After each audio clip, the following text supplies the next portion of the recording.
नमस्कार मित्रों।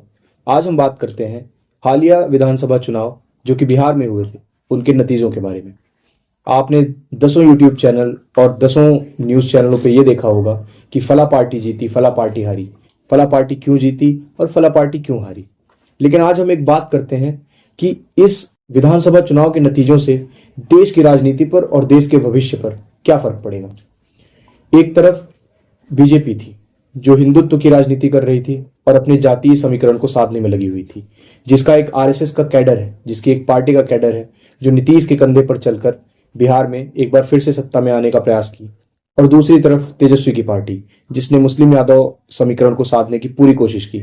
साथ ही वीआईपी के सहनी को अपने साथ जोड़कर उन्होंने सोचा कि जो नीचे के तबके के हैं उन जातियों को भी अपने साथ मिलाकर एक बार सत्ता की सवारी करें।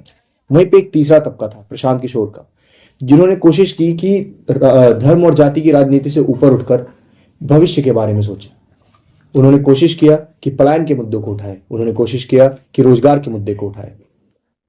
राजनीति में कोई किसी का सगा नहीं होता, लेकिन एक अच्छा करियर छोड़कर प्रशांत किशोर राजनीति में आए। हो सकता है उनका भी सपना हो कि बिहार की राजनीति में राज करने का, हो सकता है कि वो भी छल करने आए हों, हो सकता है कि उनके भी वादे खोखले हों।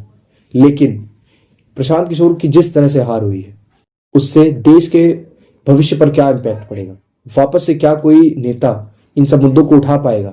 क्या किसी भी नेता की इतनी हिम्मत होगी कि जाति और धर्म से ऊपर उठकर कुछ ऐसी बात कर सकेगा जिसमें युवाओं का भला हो, जिसमें गरीबों का भला हो, जिसमें देश के उस तबके का भला हो जो अपने घर को, अपने राज्य को छोड़कर कहीं और जाता है मजदूरी करने, कहीं और जाता है जिल्लत की रोटी पाता है।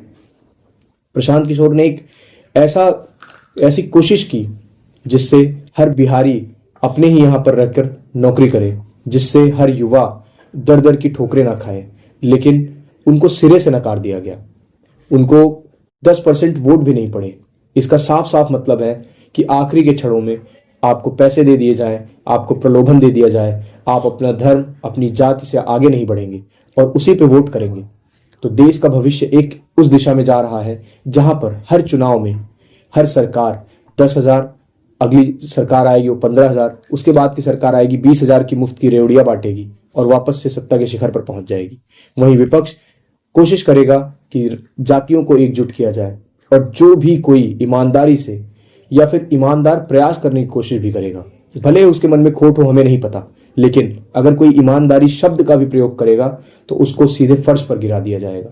ये एक बहुत ही दुखद और बहुत ही गलत दिशा में जा रहा हमारे देश का भविष्य है। अगर आप समझ पाए तो इस चीज को रिपीट ना करें, और अगर नहीं समझ पा रहे हैं तो आगे के लिए सबके लिए सीख है कि जाति धर्म की राजनीति ही सबसे बेहतर है। धन्यवाद।